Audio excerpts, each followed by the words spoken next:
Hello guys, welcome back to the channel, and in today's video we're going to be discussing the post-match reactions between Man City and Burnley in the Premier League, which happened yesterday.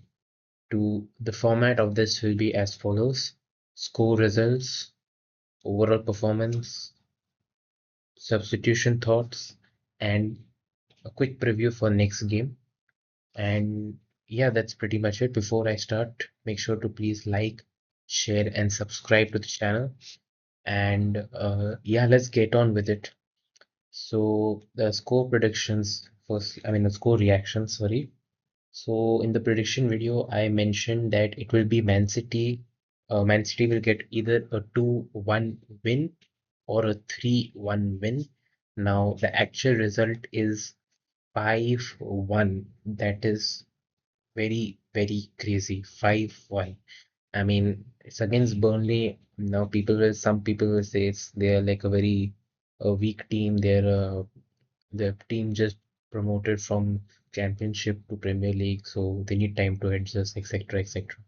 But overall, I mean, they have looked good so far in this particular campaign of the Premier League, and they have a very good midfield and defensive setup.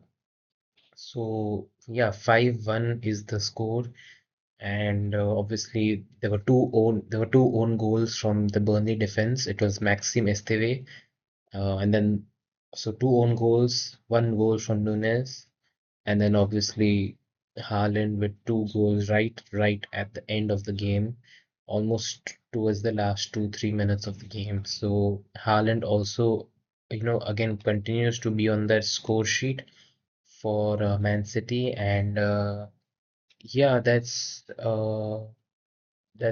pretty much it. I mean, obviously, Haaland continued his, great goal scoring form, and he's really, really unstoppable right now. He did miss a few chances though in yesterday's match in the first half. Yeah, two chances he missed, and then one was saved by the goalkeeper, Martin Dubravka of Burnley. So yeah, but in the end, he redeemed himself with two goals. So yeah, that's pretty much it for score reactions. I mean, I didn't expect this to happen at all. Coming to obviously, I mean, the continuation of this segment about the score reactions. If I just quickly talk about the lineup in the prediction video, I talked about almost the same lineup, and as what I saw in the lineup of yesterday, yes, it's the same lineup which I had predicted, so that is good. Um, Obviously, substitutions which happened yesterday, uh, you know, from the bench were Nathan Ake for defense, Bernardo Silva, Oscar Bob, and Rico Lewis. Bernardo Silva and Oscar Bob for attack, and then Rico Lewis again for that midfield role. And yeah, um, again, overall a very strong performance. In this particular match, overall, a very strong performance from the midfield and then the attacking. The defense looked a bit shaky yesterday. Also, I mean, there was a goal which Burnley scored, and the player hit a shot and then it deflected off Ruben Diaz's foot, and then Donnarumma could not do anything about it as it just quickly went into the back of the Man City net, and yeah, nothing he could do about it. But that's one, I've been seeing one major error from yesterday's game. I mean, so defense looked a bit shaky. I mean, Diaz and Guardiola, and but Nico Riley, Matheus Nunes, both right back, left back, respectively, they really stepped up their game yesterday. And Nico Riley, as I mentioned in the previous video also, previous post match reaction video, he's doing very, very, very good in that left back position, and I think he's now fully adapted to the Man City score and as per Pep Guardiola's tactics. Midfield also looked decent. I mean, not I don't want to sorry, not I don't want to use the word decent. It looked okay. Um, there could have been some chances, but again, Reinders missed two shots, and then but then Foden and Nico Gonzalez made up for it. Foden opened the scoring. He actually got a little touch on it, but it was counted as a own goal for Man City's first goal.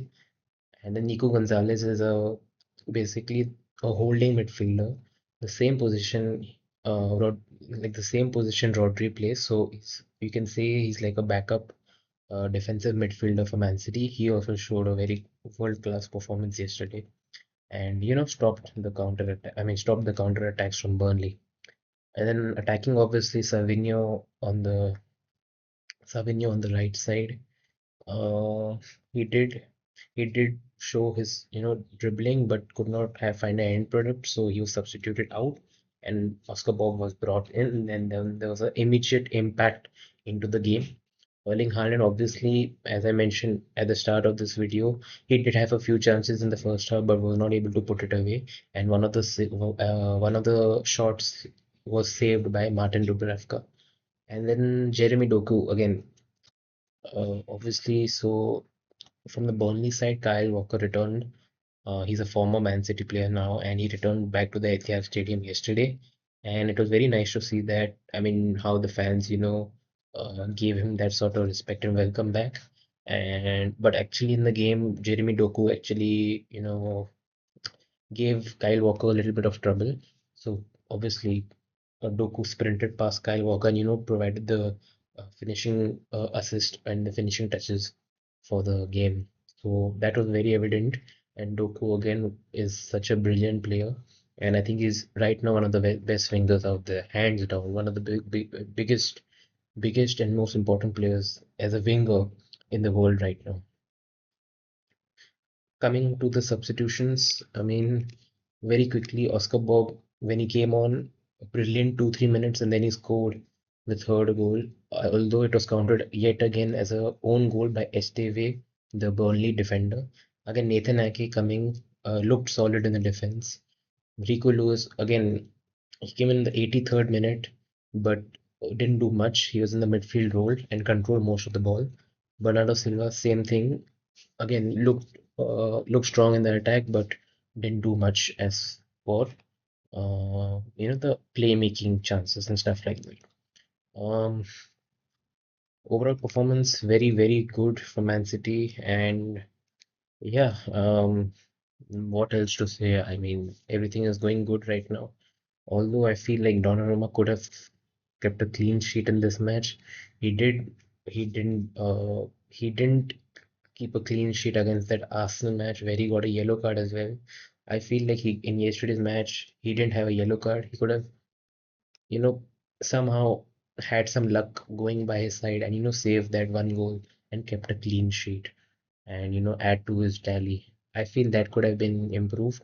And obviously defense needs to a little bit improve as well. The communication between Ruben Diaz and Josco Guardiola needs to improve. But the right back and left back is sorted. Nothing needs to change there. Everything is going fine. And yeah, that's pretty much it. So, um, that's coming to the last aspect, which is a very quick review for the next preview for the next match. So, next match is in the Champions League. It is match day 2. It is against Monaco FC. It is an away game for Man City. It is happening on 2nd October, Thursday, midnight. And to be very honest, right now, where Man City stand in the Champions League table, Man City is ninth in that position, and under the highlight, it comes under the play orange highlight. It comes under the playoff round. So number 1 to 8 in blue color is qualified for next round, and then orange is playoffs round. So and then right now, Man City is at 3 points with a win. Above Man City, I can see Inter Milan, I can see Arsenal, Bayern, PSG, Club Brugge, Sporting, and Eintracht Frankfurt. Obviously, these are the teams who have had wins and have 3 points. Then obviously the other teams which are below Man City is Liverpool, Barca, Real Madrid, Tottenham, Dortmund, Juventus, Leverkusen, and Newcastle and Atletico Madrid as well. And coming to this match of Champions League, so see, I mean, obviously, um, if I talk about Man City's previous encounters with Monaco. So it has definitely been uh, both sides, I would say. Like both sides have shown wins and draws, etc. But yeah, if I look at the stats, Monaco, Man City, both sides have had a win, 6 goals scored. And the recent matches played, so Man City in the 2016-2017 round of 16. So in the first leg, it was 5-3, Man City 5, Monaco 3. First leg, second leg, Monaco 3, Man City 1. And then it went on the away goals as per aggregate 6-6, and then Monaco won in that round. So round of 16. So they have, and if we talk about this season as well, they definitely look very strong in their lineup because they have signed some new players, which is basically like Paul Pogba. Obviously, Paul Pogba has come back to football. Then they have Ansu Fati again, very strong as well. Um, they have a very strong defense yet again, and but sometimes they do leak it. Like for example, if I can just tell you about the defense, Eric Dyer, one of the most experienced players. Autora, one of the most experienced players again. Midfield also is very talented. Balogun, Koulibaly, Idumbu, Silva, and many others. So that way, Monaco players definitely have a lot of experience in that. Obviously, I would want Man City to win. And yeah, let's see what happens in this Champions League match day two match between Monaco and Man City. Let's see what happens. Um, that's pretty much it for this video. Please make sure to like, share, subscribe, and comment if you have any new ideas, and then I'll have a look at it and make a video about it very soon. Like, share, subscribe, and see you in the next video in the preview and predictions on the Monaco versus Man City match in the UEFA Champions League on Wednesday night, one day before. So, yeah, that's pretty much it. Thank you for watching. See you soon. Come on, City.